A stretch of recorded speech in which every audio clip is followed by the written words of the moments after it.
அனைவருக்கும் தமிழ் வணக்கம். நான் உங்கள் வனசெல்வி அரவிந்தன். சிந்தனைக்காக.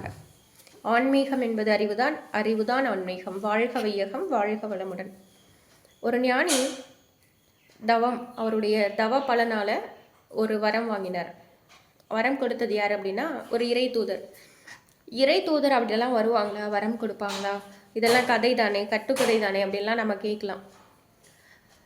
உணர்வு பூர்வமாக உணர வேண்டிய ஒரு உண்மையை நிரூபணமெல்லாம் செய்ய முடியாது. அவரவர் உணர்ந்து கொள்ள வேண்டியது தான். காதலை காட்டுங்க அப்படின்னு சொன்னால் நம்ம என்ன பண்ணுவோம்? இப்போது ஒரு கணவன் மனைவி இருக்கிறாங்க. அந்த மனைவி கணவனிடம் நீங்கள் என் மீது வைத்திருக்கிற அந்த காதலை காட்டுங்கள் அப்படின்னா என்ன சொல்ல முடியும்? வேணும்னா பரிசு பொருட்கள் வாங்கி கொடுப்பது, அவர்களை பார்த்து கொள்வது, அதன் மூலமாக காதல் வெளிப்படுமே தவிர்த்து அந்த காதலை காட்ட முடியுமா? முடியாது. எந்த விதமான உணர்வுகளையும் காட்ட முடியாது. கோபம் நம்முடைய செயல்களின் மூலமாக வெளிப்படும். அந்த கோபம் என்பதற்கு ஒரு வடிவமைப்பு இருக்கிறதா, ஒரு உருவமைப்பு இருக்கிறதா? அந்த கோபத்தை இதுதான் கோபம் அப்படின்னு காட்ட முடியுமா? அப்போ உணர்வுகளுக்கு வடிவமைப்பு கிடையாது, உருவமைப்பு கிடையாது. அதை நிரூபணம் செய்யணும் அப்படின்னா செயல்களில் தான் அது வெளிப்படும். அதுபோலதான் கடவுள் என்பது ஒரு உணர்வு, உணர வேண்டிய பெரும் உண்மையான உணர்வு. அதையெல்லாம் நிரூபணம் செய்ய முடியாது. அப்போ இறை தூதர்னு சொல்றாங்களே, பல உருவ வழிபாடுகள்லாம் இருக்கே அப்படின்னு கேட்கலாம். என்னுடைய எண்ணம், என்னுடைய தவம், நான் இறைவன் அப்படின்னு ஒருத்தரை நினச்சிருக்கிறேன். அந்த நினச்ச அந்த உருவம் எப்படி இருக்கோ, பிரபஞ்சம் அந்த உருவத்திற்கு ஏற்றாற் போல எனக்கு தரிசனம் கொடுக்கும். இப்போ நான் இயேசுபிரான் தான் இறைவன் அப்படின்னு நினச்சி அவரை பார்க்கணுன்னு வேண்டுறேன். அவர் மேலே தீவிர பக்தியாக இருக்கேன். என்னுடைய எண்ணம் முழுவதும் அவர் மட்டும்தான் இருக்கிறார் அப்படின்னா பிரபஞ்சம் எனக்கு இயேசுவாகவே காட்சி கொடுக்கும். பிரபஞ்சம் நான் கண்ணனை பார்க்க விரும்பினால் கண்ணனாக வரும். இதுதான் சூட்சமம்.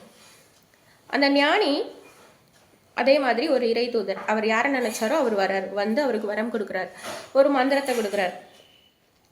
இதை நீ பயன்படுத்திக்கலாம், இதை நீ பயன்படுத்தி என்ன வேணாலும் வாங்கிக்கலாம், என்ன வேணாலும் கேட்டுக்கலாம், உன்னுடைய வாழ்நாள் முழுவதும் இது உனக்கு பயன்படும். ஒரு வேளை எனக்கு மரணமே வரக்கூடாது நீ நினைச்சாலும் கூட உன்னுடைய மரணம் தள்ளி போகலாம். ஆனால் காலத்தின் கட்டாயத்தினால் உன்னுடைய மரணம் எப்போதாவது நிகழும்.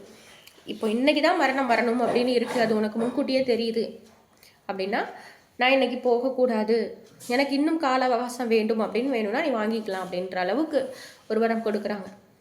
சரின்னு அவர் வாங்கிக்கிட்டார். அந்த வரத்தோட கூடிய ஒரு மந்திரம், அந்த மந்திரத்தை சொல்லி நீ என்ன கேட்டாலும் நடக்கும் அப்படின்னு சொன்னதும் சரின்னு வாங்கிக்கிட்டார். ஒரு உதாரணத்துக்கு நான் கேட்குறேன், இந்த மந்திரத்தை சொல்லி நீ என்ன கேட்க போற அப்படின்னு அந்த இறை தூது கேட்டதான். அந்த ஞானி சொன்னாரா, நான் இந்த உலக மக்களுக்கெல்லாம் இதை கொடுக்கலான்னு நினைக்கிறேன். அந்த இறை தூது சொன்னதான், வேண்டாம், கூடாது, கொடுக்காதே. ஏன்? எல்லாரும் உன்ன மாதிரி ஞானியாக இருக்க மாட்டாங்க, நீ கொடுக்காத. இல்லை, நான் உலகம் ஃபுல்லாக கொடுத்துட்டேன் அப்படின்னா, உலகம் முழுக்க கொடுத்துட்டேன்னா எல்லாரும் அவங்கவுங்க தேவைகளை வாங்கிப்பாங்க. அப்போ எல்லார்கிட்டையும் எல்லாமும் இருக்கிற போது போட்டி பொறாமை இருக்காது, எந்த பிரச்சனைகளும் இருக்காது, சிக்கல்களும் இருக்காது, உலகமே அழகாயிடும். ஒன்றால் இதை முடியாது அப்படின்னு அந்த இறை தூது சொல்லிச்சான். இல்லை, என்னால் முடியும் அப்படின்னு சொல்லி அந்த ஞானி அந்த மந்திரத்தை வாங்கி ஒரு 50 நபர்கள்கிட்ட போய் சொன்னாராம். அவர் சொல்லிட்டு அவர் வீட்டுக்கு போயிட்டார். அவருக்கு இன்னொன்று என்னென்னா, அந்த இறை தூது சொல்லிச்சா, நீ இதை போய் இன்னொருத்தர்கிட்ட சொல்லிட்டேன்னா இந்த மந்திரம் உனக்கு பயனளிக்காது, வாங்குறவங்களுக்கு பயன் கொடுக்கலாம், ஆனால் உனக்கு பயனே தராது, நீ அதை பயன்படுத்த முடியாது அப்படின்னு. இவர் அதற்கு ஒப்புக்கொண்டு தான் இதை 50 பேர்கிட்ட சொல்லியிருக்கார். சொல்லிட்டு இவரெல்லாம் முடியலை, கால் ரொம்ப வலி, போய் படுத்தார், எந்திரிக்க முடியலை, படுக்கையாக ஆயிட்டார். அவர் நினச்சாரு, நம்ம ஒரு 50 பேர்கிட்ட சொல்லியிருக்கோம், அந்த 50 பேர் ஒரு 100 பேர்கிட்ட சொல்லுவாங்க, 100 பேர் ஒரு 1000 பேர், 1000 பேர் ஒரு 1,00,000 பேர், 1,00,000 பேர் கோடி பேர், எப்படியும் இது ஒரு 10 வருஷத்தில் உலகம் ஃபுல்லாகிடும், அதிகபட்சம் 20 வருஷத்துலேயாவது உலகம் ஃபுல்லாகிடும், ஒரு 50 வருஷத்தில் உலகமே சூப்பராகிடும், அழகாயிடும், ஒரு அமைதியான நாடாயிடும் அப்படின்னு நினச்சிட்டு இருந்தார். ஒரு 4-5 வருஷம் போச்சு. இவர் நினச்சபடி எதுவுமே நடக்கலை. இவர் எந்த 50 பேர்கிட்ட சொன்னாங்களோ அந்த 50 குடும்பங்கள் மட்டும்தான் நல்லா இருந்தது. ஏன்னா இவர் நினைச்சாரு இதை எல்லாத்தையும் கொண்டு போய் கொடுக்கணும். அவர் யார்கிட்ட போய் சொன்னாங்களோ அவங்கெல்லாம் நினைக்கல, அவங்களுக்கு தேவையானதை அவங்க வாங்கிக்கிட்டாங்க. இன்னும் சொல்லப்போனால் மகன்கிட்டையோ மருமகள்கிட்டையோ கூட சொல்லலை. மகன்கிட்ட சொன்னால் மகன் மருமகள் கிட்ட சொல்லுவான், மருமகள் அவளுடைய அப்பா அம்மா கிட்ட சொல்லுவாங்க.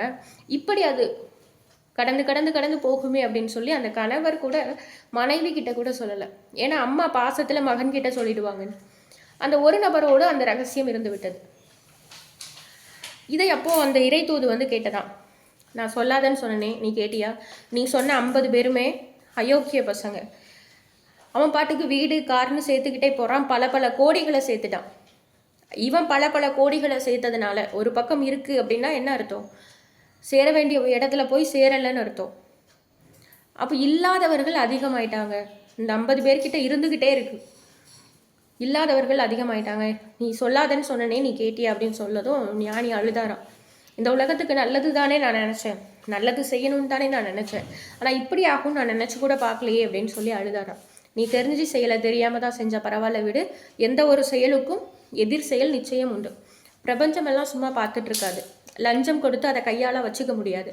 ஆக இந்த 50 அயோக்கியர்களும் செய்யக்கூடிய பாவங்களுக்கு இணையான பலன்களையும் அவர்கள் அனுபவிப்பார்கள். மேலும் நான் என்ற ஆணவத்தால் அவனை கடந்து அந்த ஒரு மந்திரத்தை யார்கிட்டையும் சொல்லலை. அதனால் அவனுடைய ஆயுள் வரைக்கும் தானே அவன் ஆட்டம் போடுவான், போடட்டும். மீண்டும் அதை அவன்தானே அனுபவிக்க போகிறான், அனுபவிக்கட்டும் அப்படின்னு சொல்லி அந்த இறை தூது மறைந்ததும். இதை ஏன் நாம் சொல்கிறோம் அப்படின்னா, நமக்கு ஒரு நல்ல விஷயம் கிடைச்சதுன்னா 4 பேருக்கு கொண்டு போய் சேர்க்கணும். அப்படி சேர்க்கணும், நம்மளும் அதை நல்ல வழியில் மட்டுமே பயன்படுத்தணும். அதற்காகத்தான் இந்த கதை.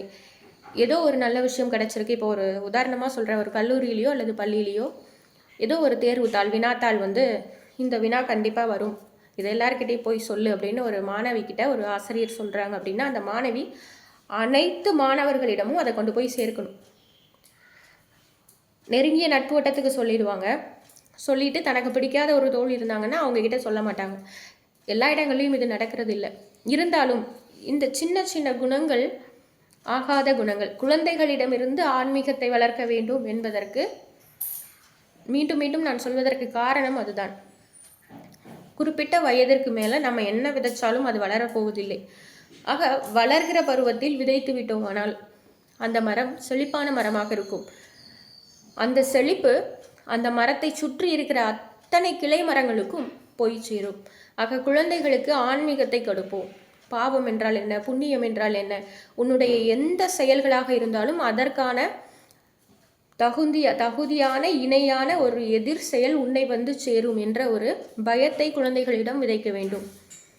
அன்பின் வழி ஆன்மீகம் வளர வேண்டும். குடும்பத்தில் இருந்துதான் அது தொடங்க வேண்டும். நன்றி, வணக்கம். மீண்டும் சந்திக்கலாம்.